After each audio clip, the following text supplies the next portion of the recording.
अपने मुल्क और अपनी मादर वतन को अपनी माँ मानते हो ना तुम प्रताप। और सुना है इस लड़की को अपनी बहन मानते थे। तुम्हारी बहन को तो हमने तुमसे छीन लिया और अब तुम्हारी माँ को तुमसे छीनने आ रहे हैं हम, बैरम खान।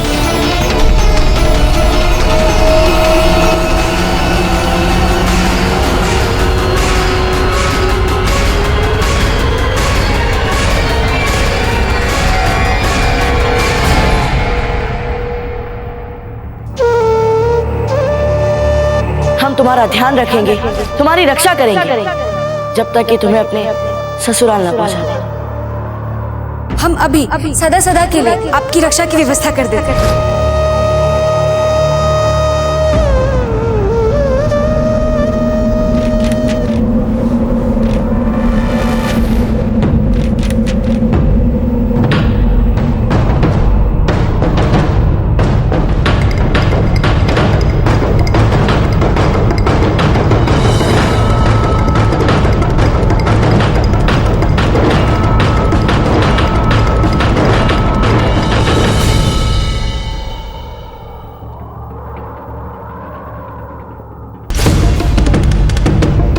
बैरम खान,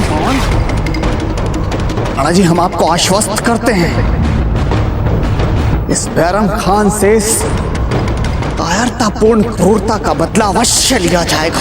बस बच्चे, जब तक हम कृष्णा की देह का सम्मान सहित अंतिम संस्कार नहीं कर देते तब तक बदले की बात रहने देते हैं।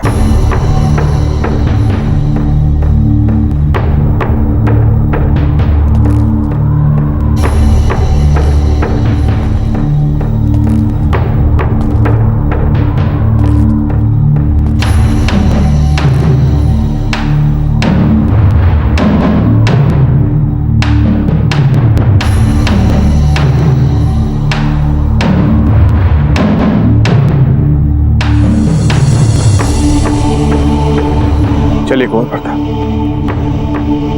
हमें कृष्णा के अंतिम संस्कार की तैयारियां भी करनी है। आइए हमारे साथ।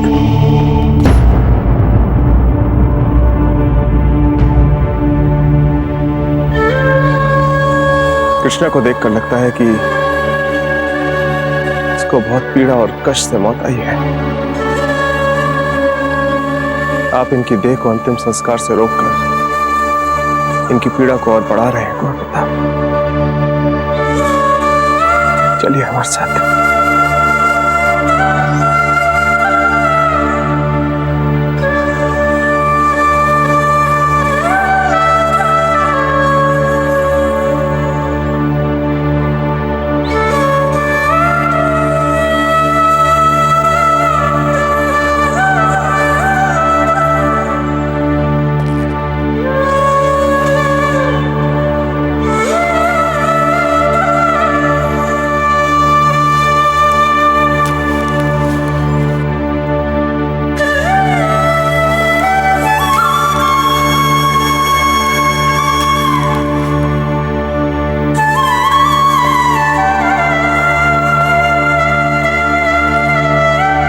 चलिए कुंवर प्रताप।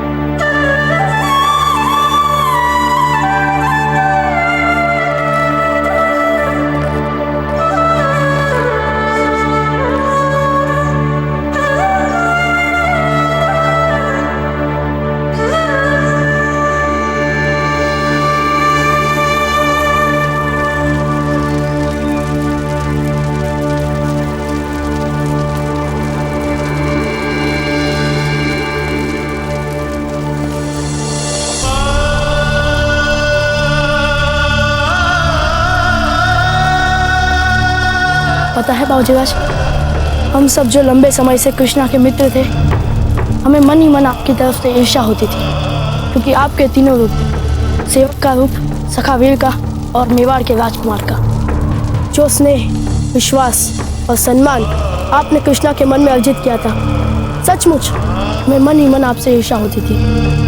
क्योंकि हम वर्षों से कृष्णा के मित्र रहने के बाद भी वो सब अर्जित नहीं कर पाए थे। तो बहुत मानती थी आपको।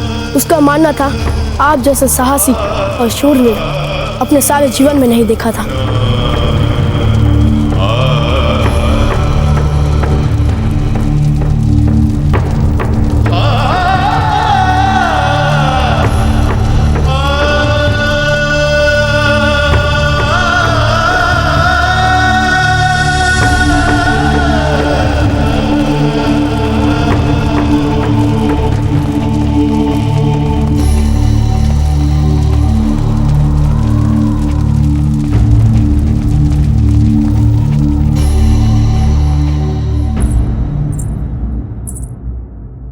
गिरजाताई अपने किसी विश्वासु दासी के हाथों पन्नादाई तक कृष्णा की मृत्यु का संदेश भिजवा दीजिए और हाँ, उसे समझा दीजिए कि संदेश देते समय कृष्णा की मृत्यु के दुखद कारणों और उसके मृतदेह की अवस्था के विस्तार में तनिक भी ना जाए। जो हुक्म महारानी साहब।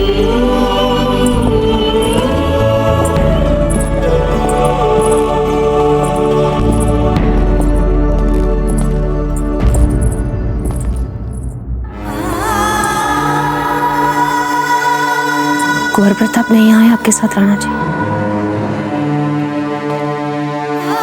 नहीं जयवंताबाई जी, वो अभी संस्कार स्थल पर ही है।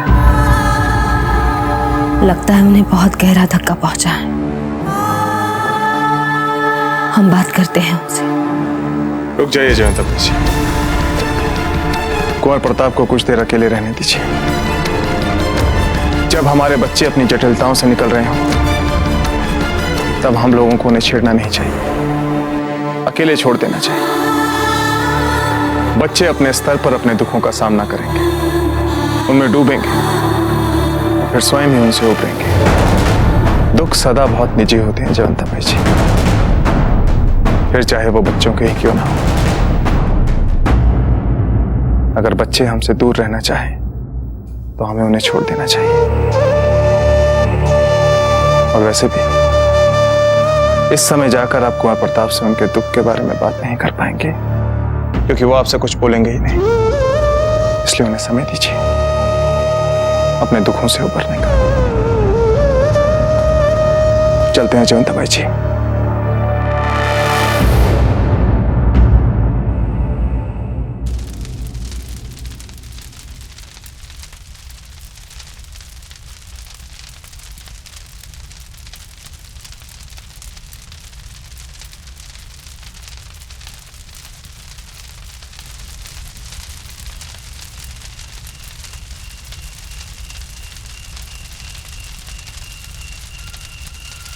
प्रताप प्रताप प्रताप प्रताप प्रताप प्रताप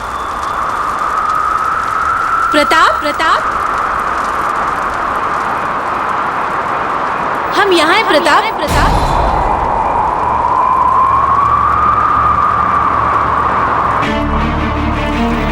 कृष्णा, कृष्णा, किंतु तुम यहाँ हो तो फिर वहां कौन हो सकता? हम यहाँ हैं प्रताप। प्रताप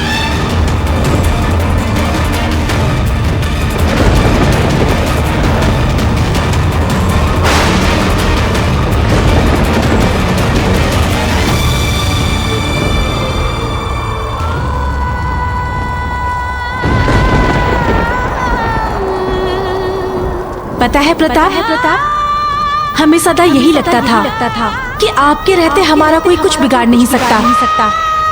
आपके कारण इतने निर्भीक हो गए थे हम कि हमें कभी लगा ही नहीं कोई हमारा भी अनिष्ट कर सकता है। पर नहीं बचा सके ना आप हमें। जब बहरम खान आपसे बदला लेने के लिए हमारी निर्ममता से हत्या कर रहा था, तब आप अपने महल में आनंद मना रहे थे। बाऊजी राज,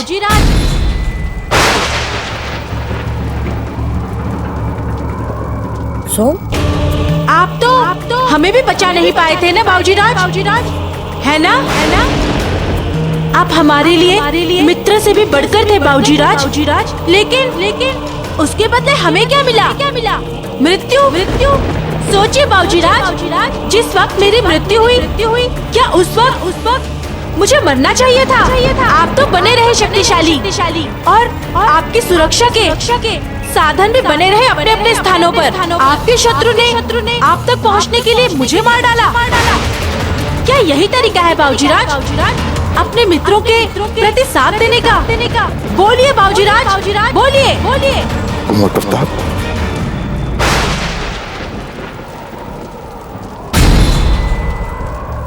राज राणा बहादुर जी, कुंवर प्रताप, आप जीवित रह सकें इसके लिए कितने लोगों को मरना पड़ेगा, विशेषकर वो जो आपसे बहुत स्नेह करते हैं। माना कि हम युद्ध में वैसे भी मर सकते थे, किंतु उस युद्ध में अगर हम आपको नहीं बचा रहे होते कुंवर प्रताप,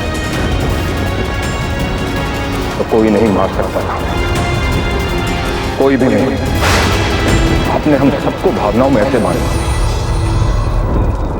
हम सब ने आपके लिए हंसते हंसते अपने प्राण दे दिए। आप अभिशप्त है बाबूजीराज। वे सभी लोग जो आपको स्वयं से अधिक प्रेम करते थे, ये सब आपके लिए मारे गए। तो फिर ऐसे शूरवीर योद्धा होने का क्या फायदा बाबूजीराज? आप तो अपने मित्रों और अपने शुभचिंतकों के भी प्राण न बचा सके। यदि आपको प्रेम करने वालों की नीति ही मृत्यु है, फिर ऐसे प्रेम का अर्थ क्या है? प्रताप, आपने मारा है सबको। हाँ बाबूजीराज, आपने मारा है हमें। आपने मारा है हमें। आपने मारा है।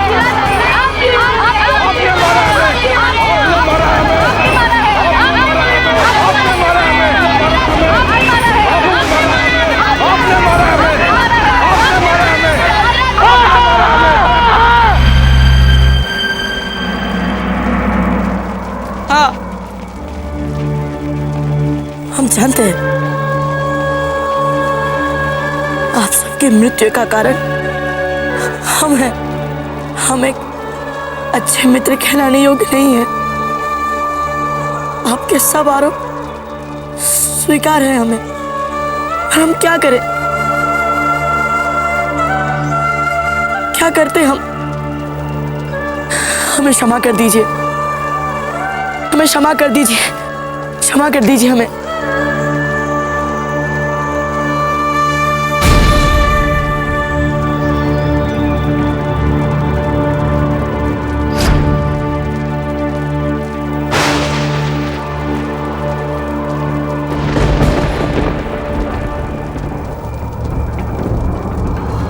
आपने मारा है हमें। आपने मारा है हमें।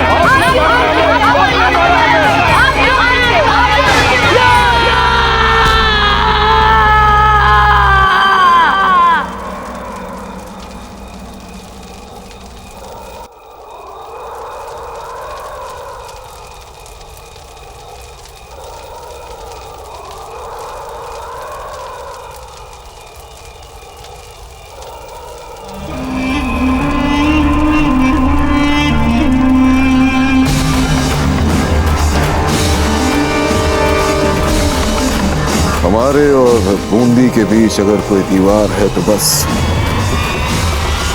ये भील है, भील।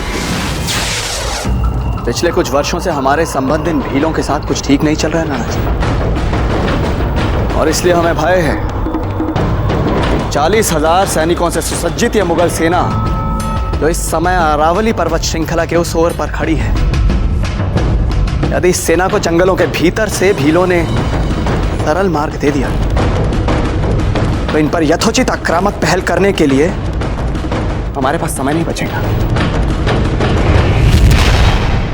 भीलों की हुकूमत वाला ये जंगल बहुत गहरा नहीं है और इसको पार करने में ज्यादा वक्त नहीं लगेगा। ये दुश्मन को कमतर समझने वाली आदत कहीं तुमने हमसे तो नहीं सीख ली काले खान? क्या बात कर रहे हो हुजूर, आपके सामने तो वैसे ही कोई दुश्मन टिक नहीं सकता।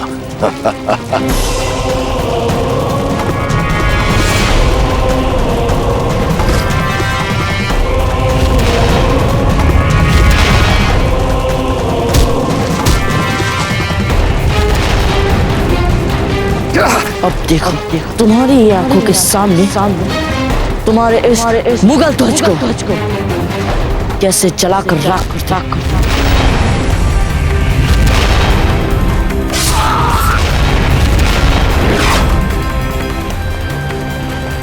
हमें मारने की बात भूल जाओ मुगल, अपने प्राण बचाने की सोचो इस राजपूत से।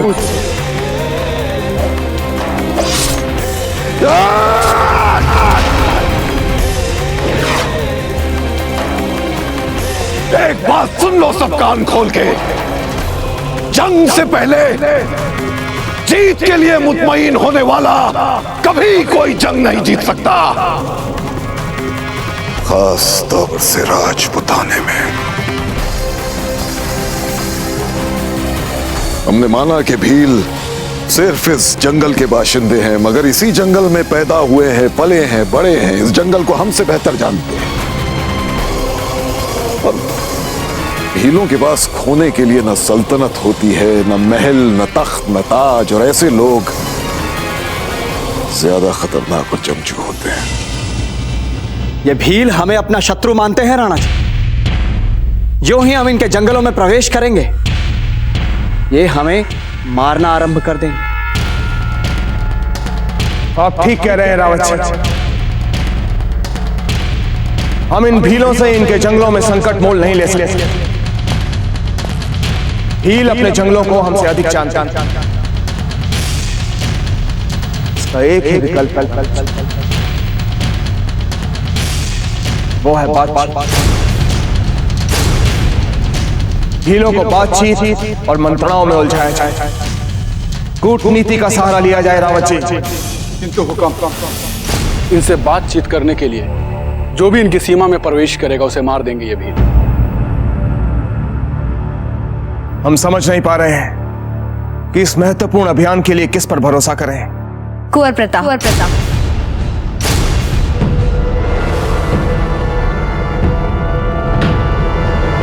हम समझ नहीं पा रहे हैं कि इस महत्वपूर्ण अभियान के लिए किस पर भरोसा करें। कुंवर प्रताप।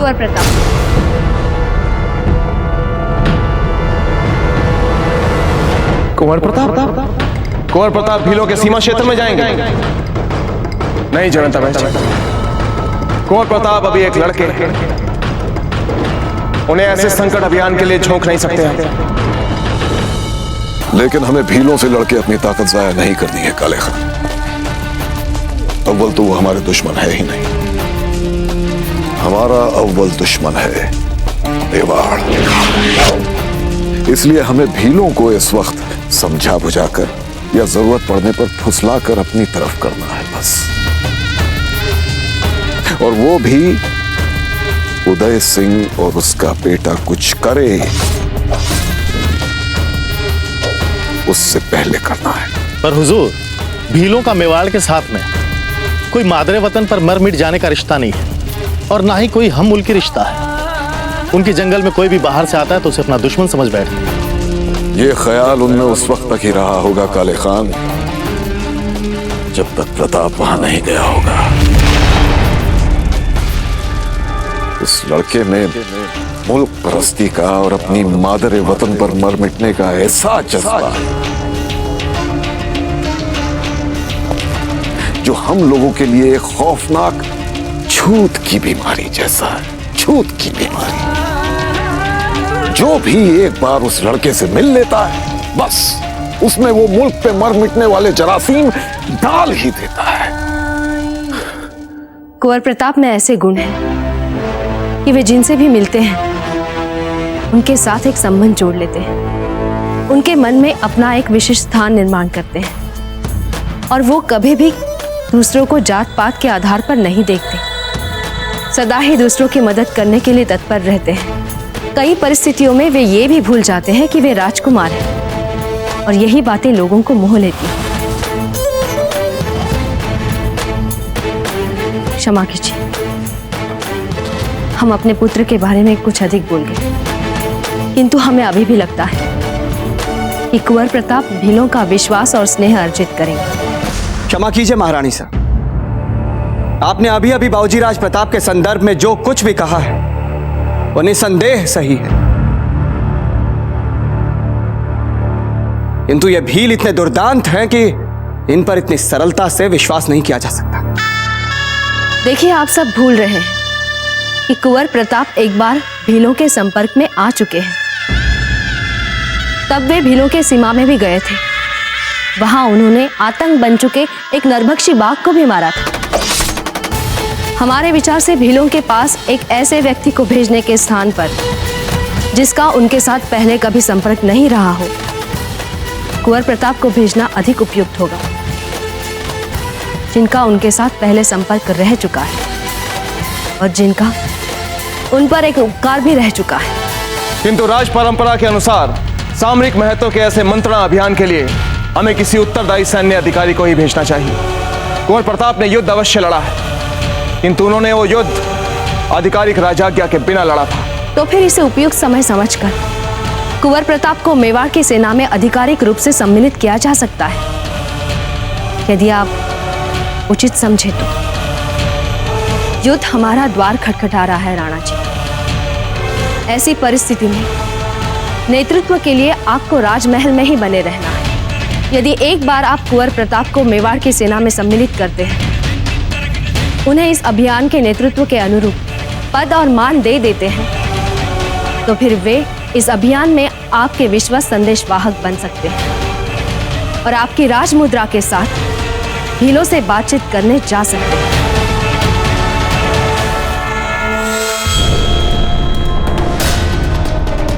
जीजा कुंवर प्रताप को सेना में सम्मिलित करवाना चाहते हैं और इसके बाद क्या? अपने पुत्र को मेवाड़ का राजा बनाएंगे।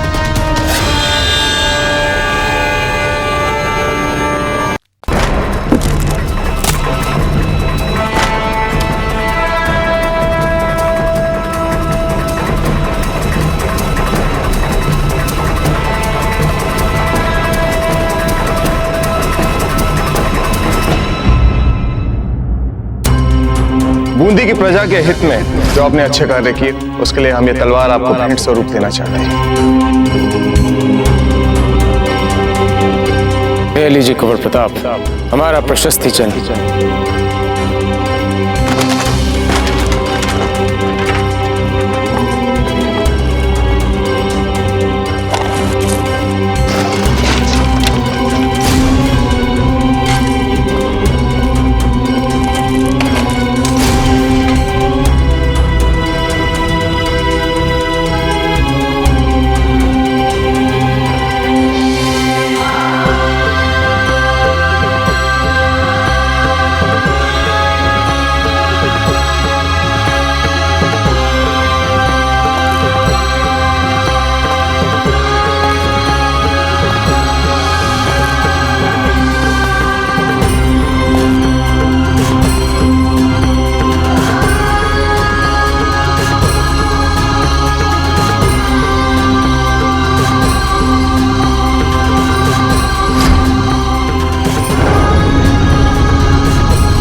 राणा जी, ये हम क्या सुन रहे हैं? आप कुंवर प्रताप को मेवाड़ की सेना में आधिकारिक रूप से सम्मिलित कर रहे हैं।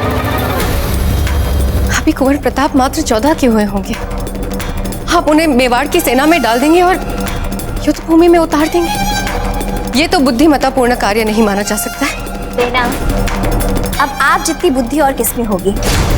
अब भाई हम तो ना जाने कुंवर प्रताप को कब से वीरता और शौर्य के कारनामे करते देख रहे हैं। भला उनके सेना में सम्मिलित होने में क्या गड़बड़ है? गड़बड़ कैसे नहीं होगी सज्जा बेना। माना कि एक बार जंगल में नरबख्शी बाघ को मार दिया, अफगान युद्ध में मेवाड़ का ध्वज फहरा दिया, बैराम खान को हरा दिया, सखावीर बन के बूंदी की प्रजा को न्याय दिलवा दिया। इसका अर्थ ये तो नहीं कि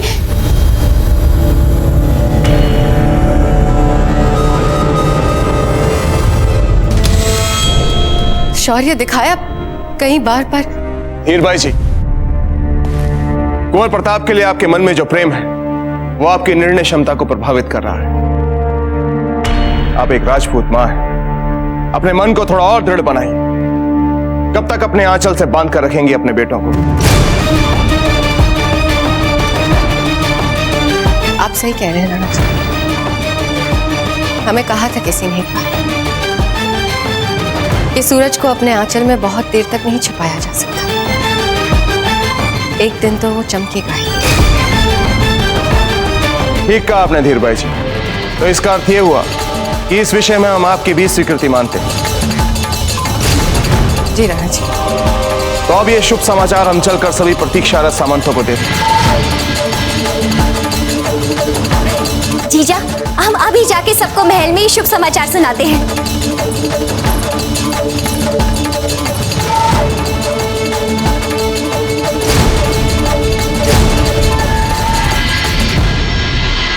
हमें क्षमा कर दीजिए। आपके उत्तराधिकार का बोझ वहन नहीं कर पा रहे हम, क्योंकि आपकी परंपराओं को निभाने के लिए हमें बहुत बड़ा मूल्य चुकाना पड़ रहा है। और यदि वो मूल्य हमें चुकाना पड़ता तो कोई बात नहीं थी, किंतु हर बार मूल्य हमारे किसी प्रियजन को ही चुकाना पड़ रहा है,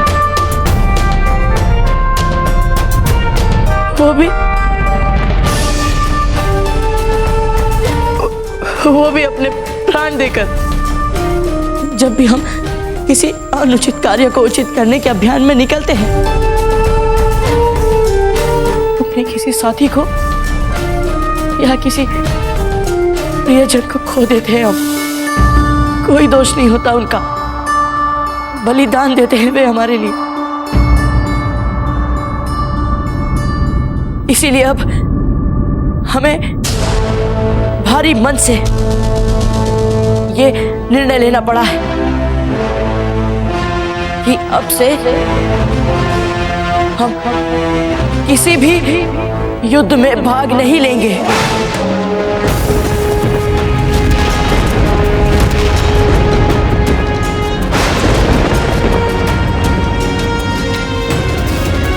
हमें क्षमा कर दीजिएगा।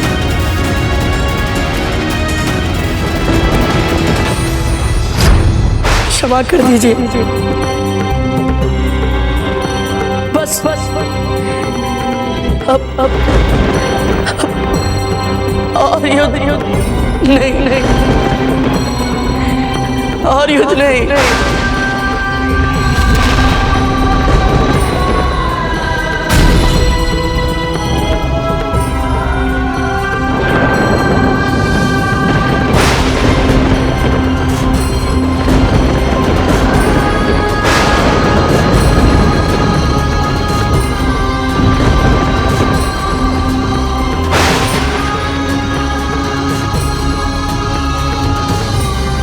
क्षमा कर दीजिए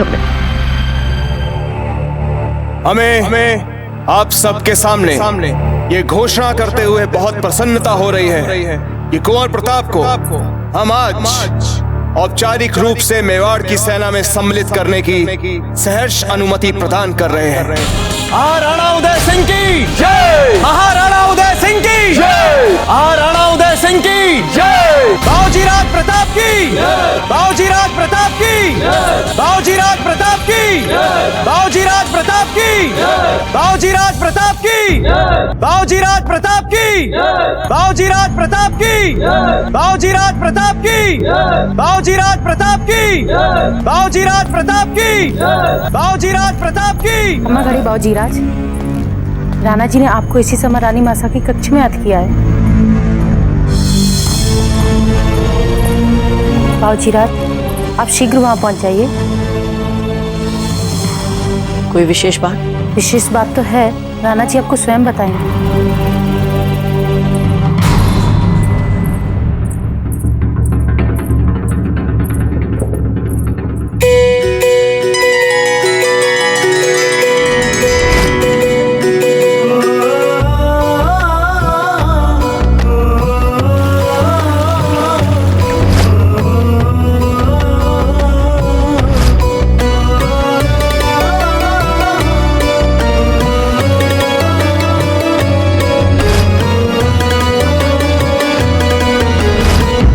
जयवंत भाई जी,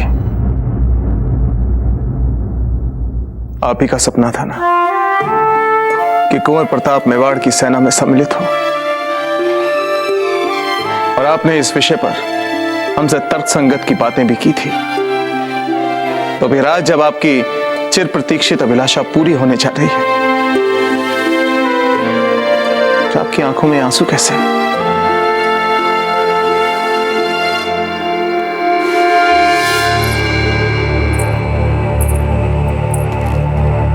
नहीं राणा जी, हम तो बस यूं ही कर्तव्य और बलिदान की हम चाहे जितनी बातें करें, है तो हम एक माँ ही।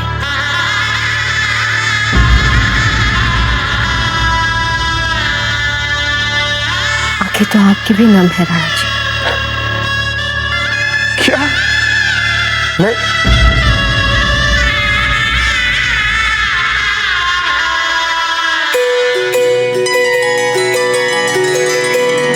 कभी कभी हमें लगता है आपके शूरवीर हृदय में कुंवर प्रताप के लिए हम सभी माओं के मन में जितना प्रेम है उससे भी कहीं अधिक प्रेम और करुणा है। बस हर बार आप छुपा लेते हैं इसे सबसे, और कभी कभी हो ही जाती है आपकी भी आंखें नम। आश्चर्य होता है जयवंताबाई जी कि कैसे ऐसे शीघ्र कुंवर प्रताप इतने बड़े हो गए।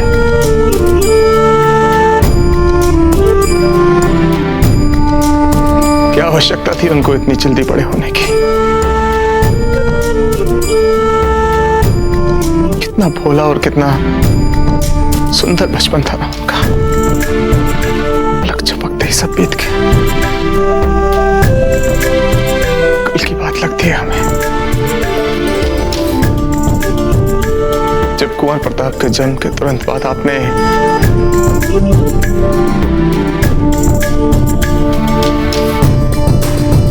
पहली बार कुंवर प्रताप को हमारी बाहों में दिया था।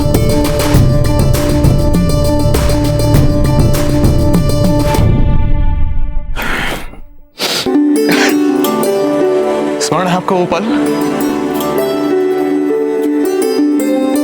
कैसे भूल सकते हैं भला वो पल।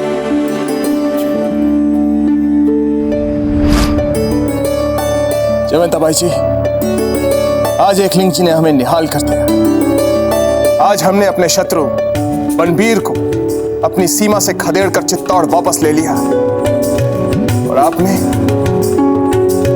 आपने हमें इतना सुंदर पुत्र दे दिया। जयवंताबाई जी, आज एकलिंग जी ने हमें दो आशीर्वाद दिए, युद्ध में विजय और पिता होने का गौरव। केवल पिता ही नहीं, एक वीर पुत्र के पिता का गौरव मिला है आपको। अब अपने शत्रु से लोहा लेने में आप अकेले नहीं रहेंगे। शीघ्र ही आपका पुत्र आपके कंधे से कंधा मिलाकर लड़ेगा।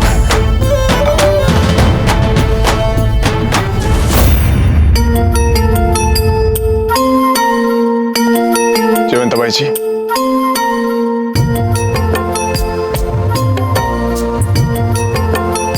पहुंच दीजिए आंसू, पहुंच दीजिए आंसू। जयवंताबाई जी, जिस सपने को पूरा होने के लिए आपने और हमने वर्षों प्रतीक्षा की है, आज वो सपना पूरा होने जा रहा है।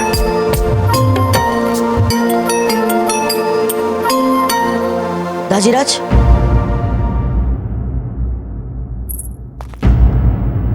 क्या आप हमसे कुछ कहना चाहते हैं? आइए हमारे पास आइए।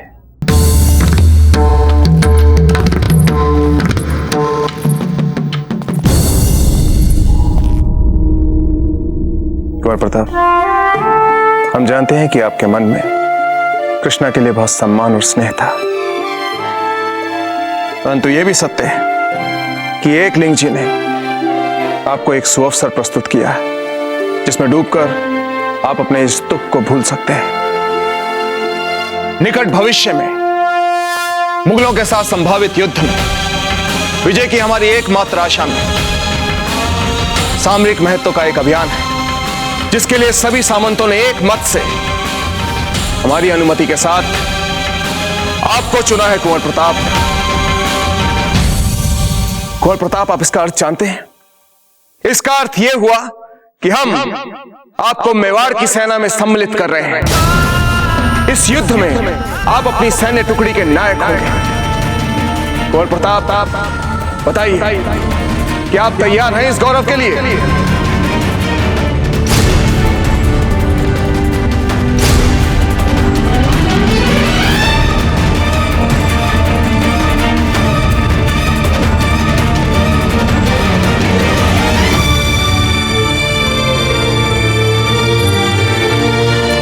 कुंवर प्रताप, हमने सोचा आप वर्षों से इसी घड़ी की प्रतीक्षा कर रहे थे। गुरुकुल से लेकर आज तक आपने इस गौरव के लिए तपस्या की है, तैयारी की है, और वही गौरवपूर्ण क्षण जब राणा जी आपके सामने रख रहे हैं तब आप चुप हैं। कुछ तो बोलिए कुंवर प्रताप, आपका मौन हमें चिंता में डाल रहा है।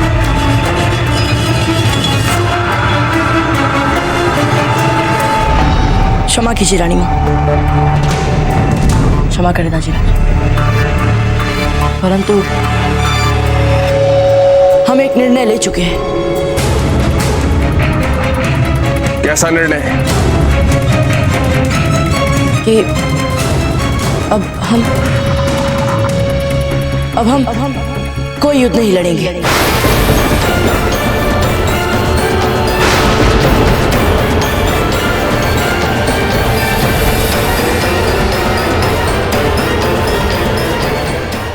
अब हम कोई युद्ध नहीं लड़ेंगे।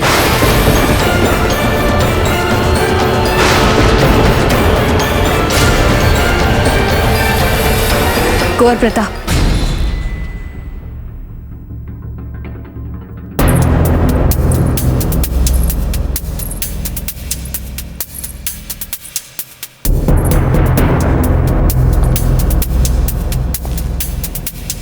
क्या कहा अभी आपने? यही रानी माँ कि अब से हम कोई युद्ध नहीं लड़ेंगे। देखिए कुंवर प्रताप, हम मानते हैं कृष्णा की जिस तरह से अचानक बर्बरतापूर्वक हत्या हुई है, उसने आपको भीतर से हिला दिया है। हम आपकी मनोदशा समझते हैं, किंतु ऐसी मनस्थिति में ऐसा महत्वपूर्ण निर्णय लेना ठीक नहीं है। विशेष रूप से ऐसा निर्णय लेना जिसमें आपको पछताना पड़े। रानी माँ, हमने निर्णय लेने में विलंब कर दिया है। यदि कुछ समय पहले हमने ये निर्णय ले लिया होता तो संभवतः कृष्णा आज जीवित होती। रानी माँ, पागल हो गए आप? एक राजपूत राजकुमार युद्ध नहीं करेगा, मातृभूमि के लिए नहीं लड़ेगा, तो क्या करेगा फिर? रानी माँ, माना कि हम एक राजकुमार हैं, मेवाड़ के राणा वंश के वंशज हैं, इसीलिए जन्म से ही युद्ध हमारा धर्म बन गया है। यही कहना चाहती है ना आप रानी माँ? किंतु रानी माँ, उन लोगों का क्या जो अपना जीवन मात्र सुख और शांति से जीना चाहते हैं, जैसे कि हमारा मित्र सोम एक अच्छा रसोइया भर बनना चाहता था, मारा गया। कृष्णा जो एक अच्छे व्यक्ति के साथ विवाह कर अपना जीवन सुख और शांति के साथ बिताना चाहती थी, मारी गई। राणा बहादुर जी जो छोटे छोटे बच्चों के लिए एक युद्ध कला का विद्यालय खोलना चाहते थे, वो भी मारे गए। रानी माँ, कितने सपने थे रानी माँ इन सभी के, किंतु इस सब मारे गए। आप जानती है रानी माँ, ये सभी लोग क्यों मारे गए? क्योंकि ये सब हमसे प्यार करते थे। इन सभी की असमय मृत्यु के कारण हम हैं। कृष्णा की मृत्यु ने हमारी आंखें खोल दी है रानी माँ। कृष्णा की मृत्यु ने हमारी आंखें खोल दी है रानी माँ। तो इसका अर्थ यह हुआ कि आप बैरम खान से कृष्णा की निर्मम हत्या का प्रतिशोध नहीं लेना चाहते। नहीं दाजीराज, अब हम इस मरने मारने वाले चक्रव्यूह में उलझना ही नहीं चाहते, क्योंकि यदि हम इस चक्रव्यूह में उलझ गए तो संभवतः ताजीराज एक बार हम जीवित रह जाएंगे, किंतु फिर हमारा कोई प्रिय मारा जाएगा। दाजीराज, हमें लगने लगा है कि ईश्वर हमें दंड दे रहा है। किंतु आपने जब भी किसी को मारा है, रणभूमि में मारा है, युद्ध में मारा है, किसी अत्याचारी अन्यायी अपराधी को मारा है, आपने कभी युद्ध में युद्ध के नियमों का उल्लंघन नहीं किया। फिर कैसे हुआ आपका शौर्य अपराध? रानी मां, ये प्राण के बदले प्राण लेने वाला सिद्धांत हमारा भला कम, हमें हानि अधिक पहुंचा रहा है। हमें लगता है कि रक्तपात को किसी भी सिद्धांत से उचित ठहराया नहीं जा सकता। रानी मां, हत्या हत्या ही होगी, उसे न्यायोचित नहीं माना जा सकता। फिर चाहे वो हत्या शम्स खान जैसे दुर्दांत की ही क्यों ना हो,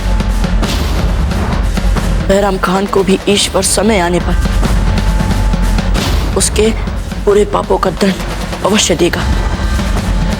फिर रानी मां, हम क्यों उसके रक्त में अपने हाथ धोए?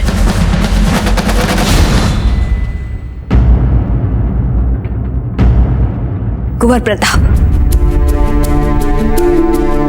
आज जब आपके मातृभूमि को आपकी सबसे अधिक आवश्यकता है, युद्ध मेवाड़ के द्वार पर खड़ा हुंकार भर रहा है, मुगलों जैसा शत्रु हमारे द्वार पर खड़ा शस्त्र खड़का रहा है, आज जब आपके दाजीराज को आपके वीरता भरे साथ की सबसे अधिक आवश्यकता है, उस समय आप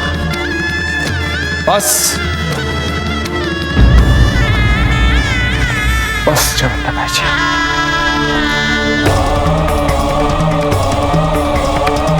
अगर कुंवर प्रताप की इच्छा नहीं है तो इन्हें बलपूर्वक हम युद्ध में सम्मिलित नहीं कर सकते। कुंवर प्रताप, आपका निर्णय हमें स्वीकार है।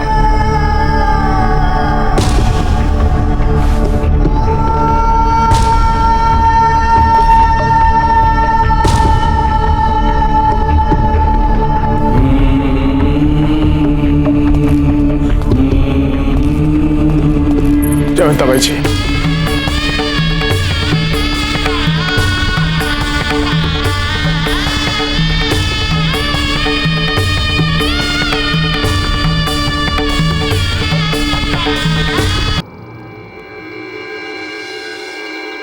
कुंवर जगमाल, हमने कहा इसे पकड़िए। कुंवर जगमाल, आप हमारी बात क्यों नहीं सुन रहे? कुंवर जगमाल, हमने कहा इसे पकड़िए।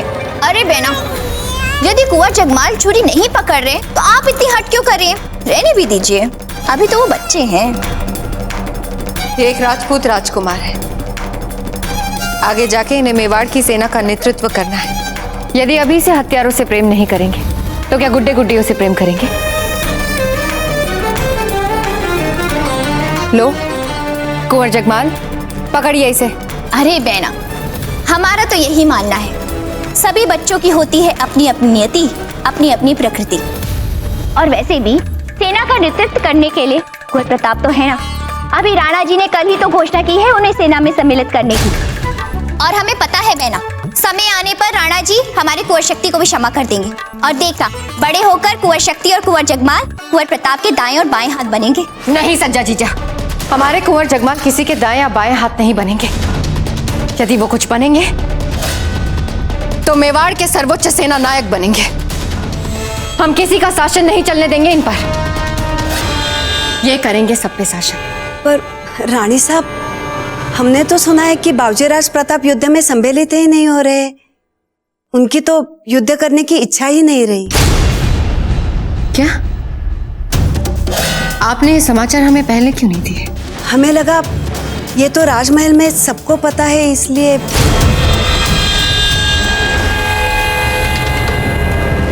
अगर कुंवर प्रताप हमारे साथ नहीं है तो कोई बात नहीं, हम स्वयं जाएंगे और इन भीड़ों को समझाएंगे। राणा जी, इतना बड़ा संकट आप स्वयं कैसे मोल ले सकते हैं? नहीं नहीं रावत जी, इन भीलों से घबराने की कोई आवश्यकता नहीं है। और वैसे भी इतिहास में इन भीलों ने हमारे पूर्वज बप्पा रावल के कंधे से कंधा मिलाकर उनके नेतृत्व में अरबों से युद्ध लड़ा था। ऐसे ऐतिहासिक संबंधों को सुदृढ़ ना बनाए रखने के हमारे प्रयास के लिए हम राष्ट्रहित में इनसे क्षमा मांग लेंगे। पर हुकुम? राव प्रताप जी, अब और कोई विकल्प भी नहीं बचा। हमें इनका विश्वास जीतना ही होगा। यदि इस युद्ध में भीलों ने हमारा साथ नहीं दिया और मुगलों का साथ दिया और अपने जंगलों से जाने का इन्हें सुरक्षित मार्ग दे दिया, तो पलक झपकते ही मुगल सेना चित्तौड़ पहुंच जाएगी। यदि ऐसा हुआ तो अनर्थ हो जाएगा रावत जी। उचित है राणा जी, हम अभी आपके प्रस्थान और वहां तक की यात्रा का आवश्यक प्रबंध करवाते हैं।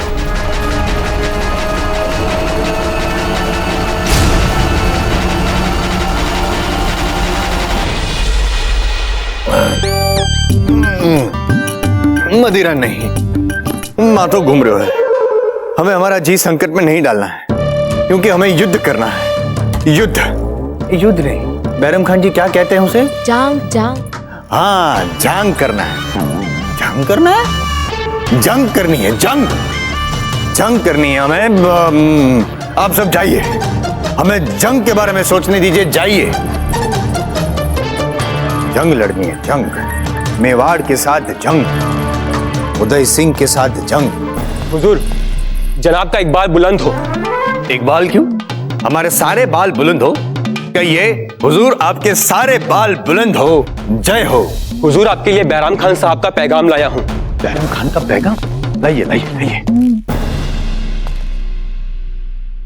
राव सुल्तान सिंह, हमारे ख्याल से उदय सिंह भीलों को अपने साथ मिलाने में लग गया होगा। उसकी इस हरकत को हमें रोकना होगा, जिसके लिए हमारी ये तजवीज है कि आप फौरन चित्तौड़ के खिलाफ जंग का ऐलान कर दें। इससे उदय सिंह और उसकी फौज के लिए जरूरी हो जाएगा कि वो पहले बूंदी की फौज से चित्तौड़ को बचाए। जाहिर है वो पहले चित्तौड़ को बचाने में लग जाएंगे। तब तक हमारी फौज जंगल पार करके बूंदी के उत्तरी दरवाजे पे पहुंच जाएगी। बैरम खान जी बावड़ा हो गया। बैरम खान जी की जो खोपड़ी है ना, वो एकदम हमारी तरह है, चतुर है हमारी तरह। उदय सिंह जी, हमें गंदे खड्डे में डाला था आपने। अब हम आपको और आपके पुत्र दोनों को गंदे खड्डे में डालेंगे। जब हम आपको कीचड़ से सनसना देखेंगे, तब हमारो जी बावड़ो होएगो। यूसुफ, आप बैरम खान जी को हमारा एक संदेशा देना। क्या संदेशा देंगे, ये हम बताएंगे या आप बताएंगे? हम बताएंगे। कहिएगा कि वो हमारे लिए अवतार बन के आए हैं, अवतार। जी। बैरम खान जी, जी बावड़ा हो गया।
चक्रपाणी, ये साधुओं की टोली कहाँ जा रही है? हमें लगता है ये सब संत मीराबाई जी के भक्त हैं और उन्हीं के भजन सुनने जा रहे हैं। आजकल वे पुष्कर आई है ना। मीराबाई जी हमारी बूजी? हाँ हाँ, आप ही के परिवार की सदस्य। आपके दाजरस के बड़े भाई की पत्नी तो फिर कभी मेवाड़ ना लौटने की शपथ के साथ यहाँ से बहुत सालों पहले चली गई थी।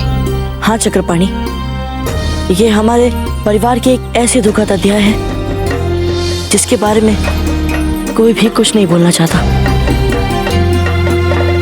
कहते हैं कि यदि मीराबाई जी ने मेवाड़ नहीं छोड़ा होता तो जो विपदाएं मेवाड़ पर आई हैं वो कभी नहीं आती। हाँ सुना है, जब से संत मीराबाई जी ने श्री कृष्ण के साथ संबंध बनाया, दूसरे सारे संबंधों को त्याग दिया है। अब तो कहते हैं उनका समूचा जीवन ही श्री कृष्ण की भक्ति में डूबा रहता है। हम भी इनसे अब अवश्य मिलेंगे। धान को जितना कूटा है उससे अधिक और कूटिए। सैनिकों को पचने में आसानी होनी चाहिए युद्ध भूमि में। अच्छा हुआ जो कुंवर प्रताप ने महत्वपूर्ण पद मिलने से पहले युद्ध से अपना हाथ खींच लिया। हम कहते हैं उन्हें यहाँ बुला लीजिए जीजा, इन औरतों की थोड़ी सहायता हो जाएगी।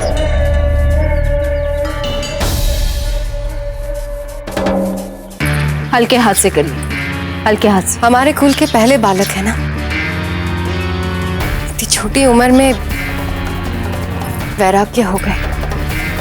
हमने तो ऐसा कहीं नहीं सुना। कुंवर प्रताप को मात्र कृष्णा की हत्या के आघात से उबरने में समय लग रहा है। जैसे ही वे इस आघात से उबरेंगे, उनका भी रक्त प्रतिशोध की आग में उबलने लगेगा। रानी माँ, रानी माँ, रानी माँ, हम मीरा माता के भजन सुनने के लिए जाना चाहते हैं। वे पुष्कर आई हुई है गिरधर गोपाल जी के मंदिर में। रानी माँ, क्या हम जा सकते हैं?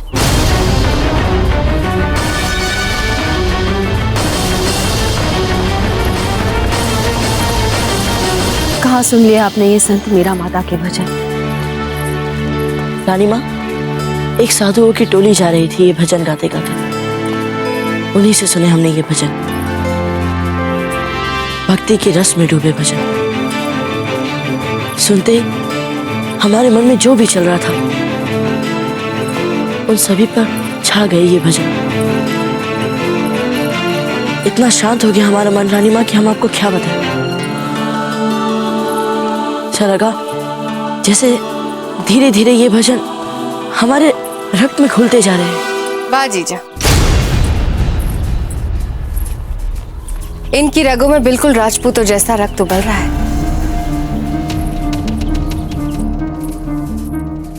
कुंवर प्रताप, आप किसी भजन के लिए नहीं जाएंगे। आपकी इन सब के लिए उम्र नहीं है अभी। कैसी बातें कर रही हैं जीजा? भक्ति की भला कोई उम्र होती?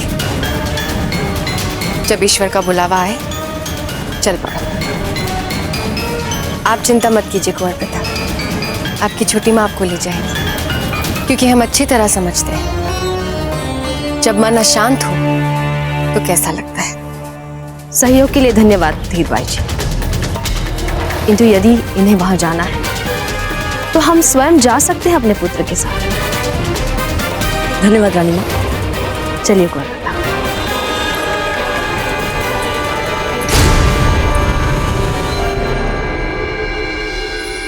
हे कृष्ण मुरारी, अब तो दर्शन दे दे।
हे मेरे गिरधर गोपाल, मेरा ये जीवन तुझे समर्पित।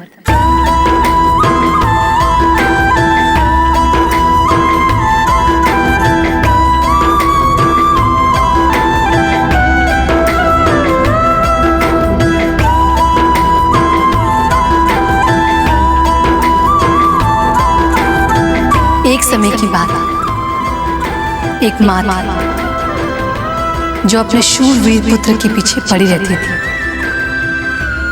कि वो कभी शस्त्र नहीं उठाएगा। लोगों को न्याय दिलाना तो भी वो शस्त्र नहीं उठाएगा। उन पर अत्याचार हो रहे तो भी वो शस्त्र नहीं उठाएगा। फिर चाहे नियति की पुकार क्यों ना हो, फिर भी वो शस्त्र नहीं उठाएगा। समय बीता। अब जब उस माँ को अपनी भूल का आभास हुआ तो ये चाहने लगी कि उनका पुत्र नियति के संकेत को समझे और शस्त्र को उठाए। मगर विधि की विडंबना को देखिए, अब वही पुत्र शस्त्र उठाने से मना कर रहा है। कर्मन की गति न्यारी संतो, कर्मन की गति न्यारी।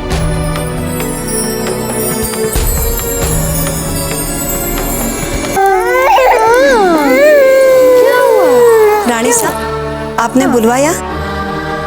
गोगोया जी, हम आपको बता भी नहीं सकते कि हम आज कितने प्रसन्न हैं। जिस समस्या का हल हमें मिल ही नहीं रहा था, एकलिंग जी ने उस समस्या का हल कर दिया। हमारे इतने प्रयासों के उपरांत कुंवर प्रताप तो ईश्वर को प्यारे ना हुए तो क्या हो, ईश्वर तो कुंवर प्रताप को प्यारे हो गए ना। और जिसे इस संसार में ईश्वर प्यारा हो जाता है वो तो बस भजन कीर्तन करता है। अच्छा हुआ जो आपने ये हथियार उठा लिया। अब सारा कारोबार मेवाड़ का आप ही को संभालना है ना कुंवर जगमाल?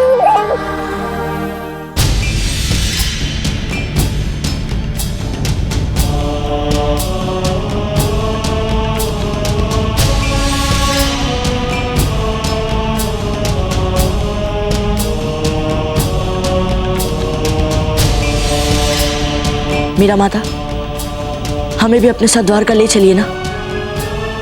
हम आपको कोई कष्ट नहीं देंगे, केवल आपकी और प्रभु की सेवा करेंगे हम। और इसके बदले हमें कुछ नहीं चाहिए, बस हमें अपने भजन सुनने दीजिएगा। आप जानते हैं, हमारे यहाँ जो भी आता है वो भक्ति के बदले सांसारिक वस्तुओं को चाहता है। किसी को भूमि चाहिए, किसी को भवन, किसी को धन और किसी को तो व्यवसाय में उन्नति चाहिए। किंतु आप ऐसे पहले भक्त हैं जिन्हें भक्ति के बदले प्रभु का मार्ग चाहिए। इसलिए तो हमें चिंता हो रही है मीरा भाभी। इतनी छोटी उम्र में अपना राज्य, माता पिता, परिवार सब छोड़कर मंदिर की चौखट बुहाना चाहते हैं। इन्हें समझाइए ना मीरा भाभी। हम मार्ग को नहीं चुनते हैं, मार्ग हमें चुनता है।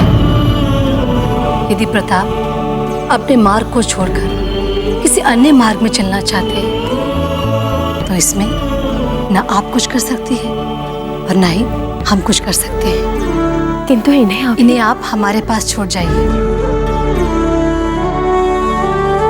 नहीं मीरा भाभी, हमारा मन नहीं मान रहा। हमने कहा ना आपसे, इन्हें आप हमारे पास छोड़ जाइए। जब उपयुक्त समय आएगा तो ये अपने आप आपके पास लौट आएंगे। मीरा भाभी, ये मात्र 14 वर्ष के हैं। तो सीखने दीजिए, नए अनुभव से कुछ। अर्थात आप हमें द्वारका ले चलेंगे मीरा माता? जी हाँ, ले जाएंगे।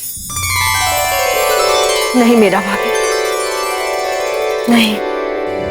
रानी माँ, आप क्यों इतनी चिंता कर रही हैं? हम जानते हैं रानी माँ कि हम क्या कर रहे हैं,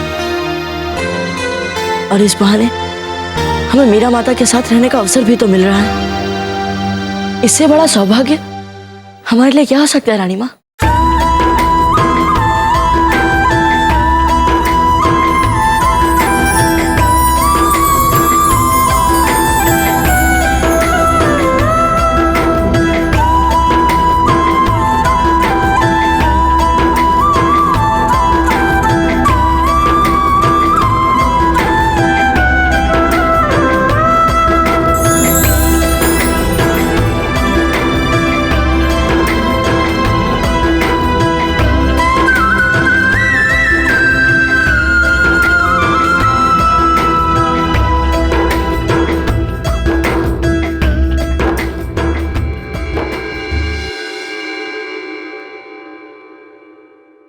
आज्ञा दीजिए। जय श्री कृष्ण।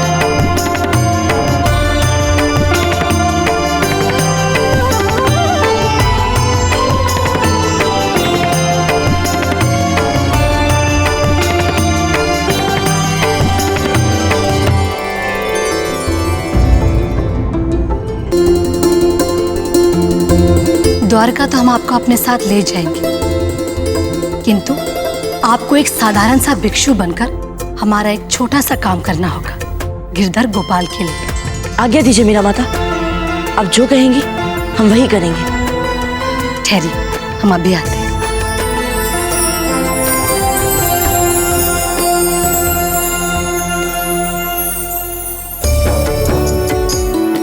ये लो पात्र।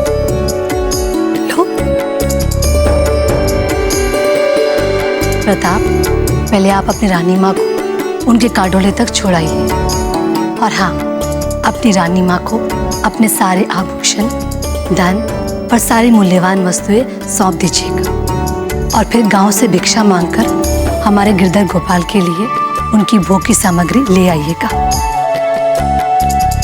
जी मीरा माता। जय श्री कृष्ण। जय श्री कृष्ण।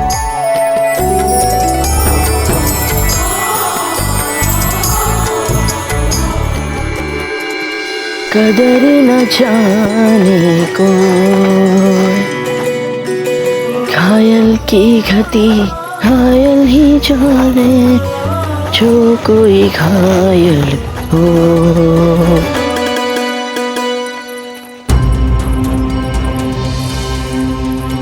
भिक्षा दे दो भिक्षा। बाबा एक रोटी दे दे, बीबी के बच्चे भूखे चल रहे हैं, 2 दिन से खाना नहीं खाए हैं। क्षमा कीजिए दादा, किंतु हम स्वयं ही भिक्षु हैं।